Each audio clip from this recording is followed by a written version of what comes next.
Afternoon students, this is your mock test 12 of CVT program, and in this mock test we'll be covering the first 25 questions. So let's have a look at the first one. The directions from question number 1 to 6 are given as these are the questions from unseen passage followed by the MCQs. So the first one is the ass kicked because. After reading the passage is on the farmer accompanied by his 3 sons while they were driving his ass to the market in hope of selling it in a good price. उसके ऊपर. So the first question is the ass kicked because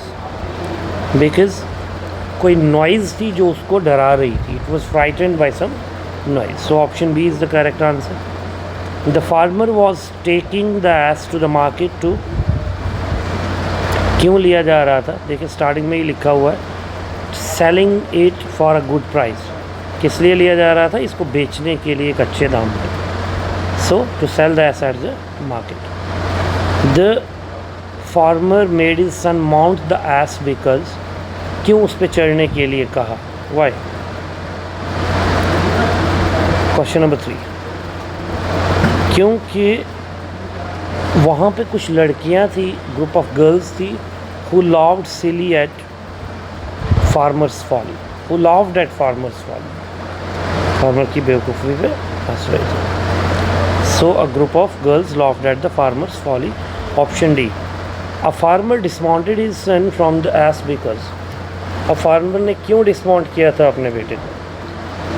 इसलिए dismount किया था क्योंकि कुछ old friends उसके आए थे और उन्होंने एडवाइस की थी कि ऐसा मत करो. तो कहाँ आंसर है इसका? Because some old friend advised him to do so. Option D. The travellers asked the farmer to carry the ass because. अब ट्रैवलर्स ने फार्मर को क्यों कहा इस एस को ले जाने के लिए कैरी करने? Because question number 5. क्योंकि एग्जॉस्टेड एस के कोई भी लेने वाले नहीं. थका हुआ है, ठीक है, तो कौन बायर आएगा? The exhausted ass will have no takers in the market. The word waxed means. Waxed देखिए बच्चे, ये आपने वर्ड वैक्सेशन पहले भी पढ़ा होगा. You take delight in vexing me, you have no compassion on my nerves. तो ये जो वर्ड है vexed, इसका मतलब होता है किसी को परेशान करना, annoy करना. ठीक है, एनी फ्रैंक के चैप्टर में से भी था You take delight in vexing me, यानी कि आपको मुझे इरिटेट करने में मज़ा आता है. So this is your first passage जिसके 6 क्वेश्चन हम डिस्कस कर चुके हैं. Now coming to the second one. देखिए पैसेजेस आपकी 3 हैं सिलेबस में. जैसे फर्स्ट हमारा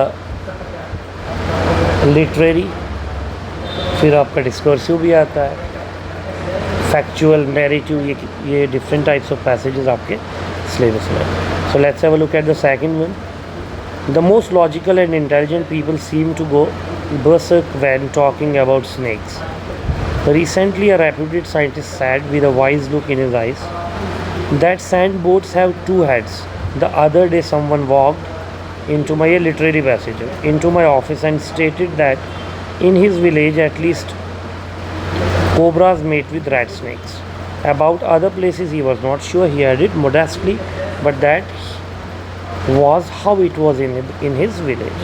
So it's about snakes and thinking of people about that how people talk about snakes, different types, their mating. So the first question of this passage is, which of the following statement is true? The sandbows have 1 head but no tail. The sandbows have 2 heads. The sandbows have only a stumpy tail but no head. The sandbows have a head and a stumpy tail. अब देखिए कौन सी statement true है. कि सैंडबोज जो हैं उनमें क्या होता है। देखिए सैंडबोज में हेड भी है और टेल भी है दोनों। देखिए अब ऑप्शन में कहाँ है, the sand boas have a head and a stumpy tail, ये है option D. According to the passage the vine snakes, अब पैसेज में वाइन स्नेक्स के बारे में बताया है, तो वाइन स्नेक्स क्या है पैसेज में, bite the most prominent projection of the offender, ये जो सबसे प्रोमिनेंट प्रोजेक्शन होती है एक इंसान की, ऑफेंडर की, जो भी ऑफेंड करता है उसे उस जगह बाइट करता है ये white snake.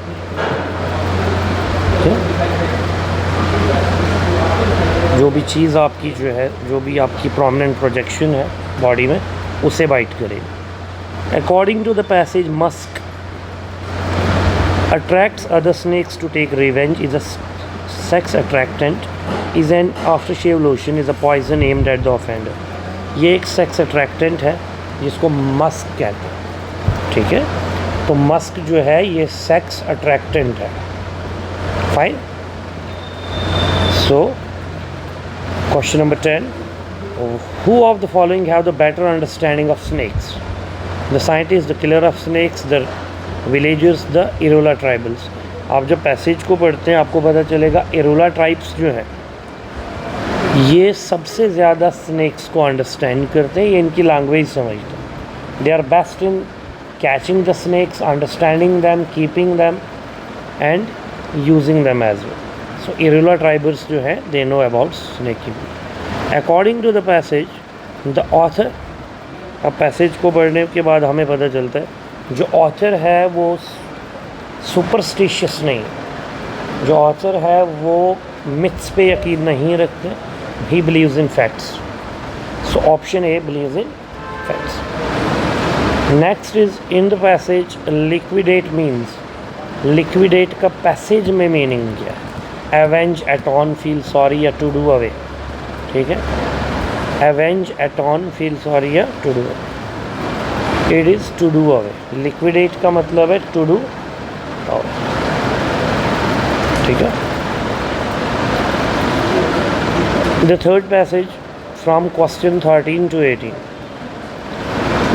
Long man spend most of their time looking for food, they ate anything they could find,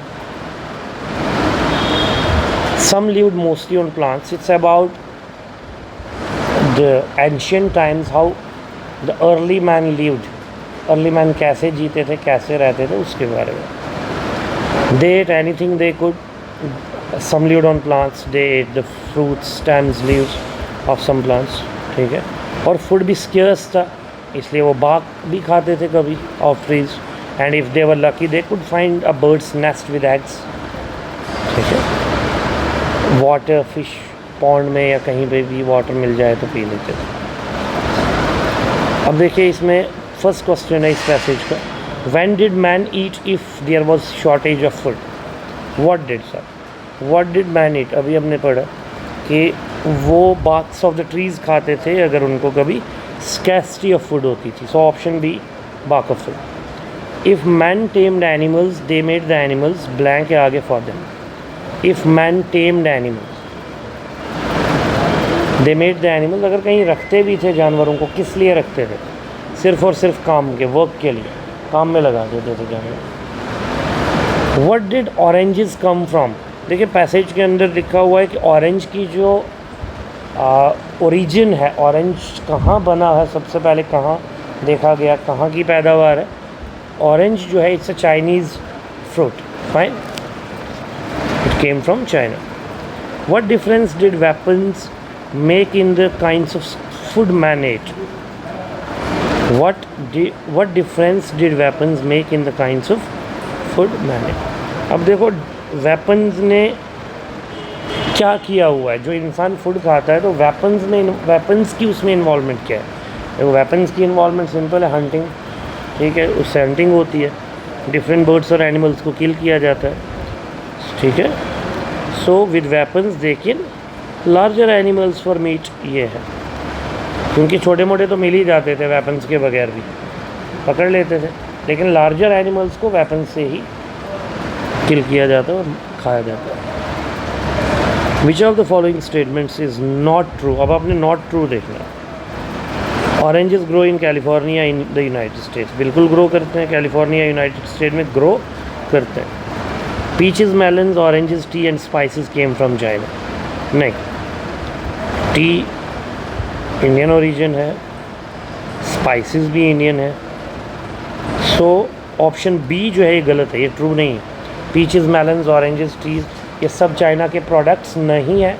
these are not the products of China, ठीक है।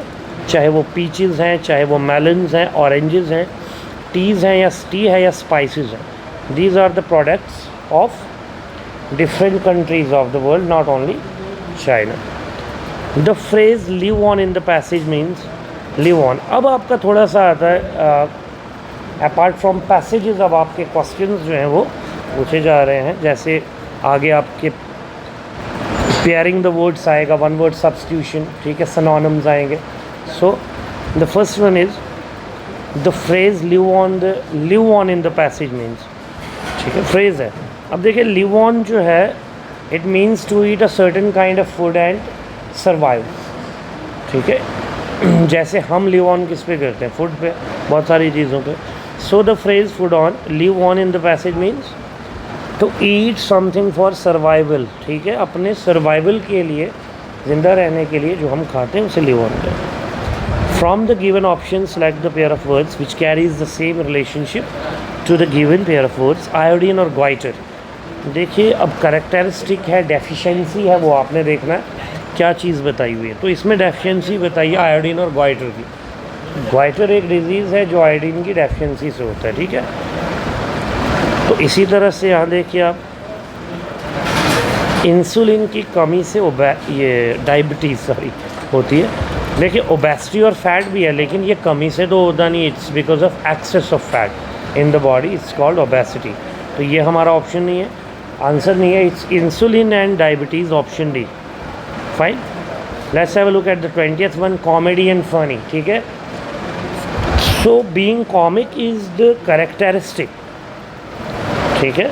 A characteristic of comedy is to be funny, a characteristic of a tragedy is to शाबाश to be sad, ठीक है। सो अब यहाँ पे देखिए आप, इन्होंने कैरेक्टरिस्टिक बताया हुआ है, that what is the characteristic of comedy. So comedy का कैरेक्टरिस्टिक है फ़नी और ट्रेजेडी का कैरेक्टरिस्टिक है सैड, ठीक है। कॉमेडी का फ़नी एंड ट्रेजेडी का sad. Similarly shoe and foot जो है उसकी पेयरिंग है shoe and foot. So shoe and foot में आप देखेंगे कि हैट और हेड, क्योंकि देखो shoe is worn on foot, hat is worn on head. Hat को हेड पे पहना जाता है, शू को फुट में पहना जाता है, ठीक है। सो वेयरिंग की बात हुई है, nothing else. Next is meat and animals, meat and animals 27। अब मीट जो है it's a by product, it's a product of animals. Similarly अगर देखा जाए पेपर जो है वो ट्रीज़ का प्रोडक्ट है, so it is paper and trees. 23 बच्चा, इसमें आपने दिए हुए सेंटेंसेस को एक सीक्वेंस में लेना है, रीअरेंजमेंट ऑफ जम्बल्ड सेंटेंसेस, ठीक है। Question number 23, freedom is first of all a personal matter, a man who will not submit to the discipline for his chosen occupation is not free. Life imposes a drastic discipline on all living things. We are free to eat poison or jump off a building, but not to escape the consequences. We are bound by the laws of cause and effect. अब ये different options आपके पास दिए हुए हैं, अब आपने match करना है and we have to bring it into a sequence. अब सीक्वेंस में कैसे लाएं? सबसे पहले S, we are bound by the laws of, क्योंकि आपके पास वन दिया हुआ है, freedom is first of all a personal matter. तो इसका आंसर जो है इट इज़ SRQP। और देखिए बच्चे, सबसे पहले आपने इंपॉर्टेंट चीज़ ये करनी है, अगर आपका S निकल गया है, अगर आपने डिसाइड कर लिया कि S जो है वो फर्स्ट ऑप्शन है, आप देखिए कि क्या सभी S से स्टार्ट होते हैं? नहीं, एक ही है। So you need not to go further, you can give your answer as SRQP, क्योंकि एक ही ऑप्शन आपके पास ऐसा है, SRQP वाला। क्वेश्चन नंबर 24, इसमें भी same, Sappho was one of the greatest and earliest of women poets. ठीक है, सैफो के बारे में बताया हुआ है। और अब सीक्वेंस में दी हुई है चीज़ें। सबसे पहले she lived on the island of Lesbos in the late 600 BC। तो आ गया क्यों आपका। Most of the Sappho's work, about 10 books of verse have been destroyed. Are only one of her poems have survived in its complete form. S. And the last one, whatever we know about her poetry today is from the quotations found in other works. QRSP. अब देखिए आपका QRSP option D है। So this is the last question. Arrange the given passage sentence. अब ये passage में से question है, लेकिन ऊपर जो क्वेश्चंस दिए थे अब भी डिफरेंट फ्रॉम दोज, क्योंकि ये पैसेज में से। A phantom had created by the witches warned him against Macduff. ये मैकबेथ जो हमारा प्ले है उसमें से है, मैकबेथ में से। सो अरेंज करेंगे इन्हें। अब ऑप्शन हमारे पास है। सबसे पहले D, when Macbeth met the wild sisters and witches. ठीक है, पहला। The second time they give him some very ambiguous hope, sorry. The phantom had created by the witches warned him against Macduff, and the last one when Macduff met the wild sisters और witches. Sorry, last one है आपका C. But a bloody child and a child crowned with a golden crown encouraged him to be bold and proud. ठीक है, सो आप देखिए ये match हो रहा है आपका DABC, option C, DABC। Thank you, this ends your first part, will meet you in the second. Thank you so much.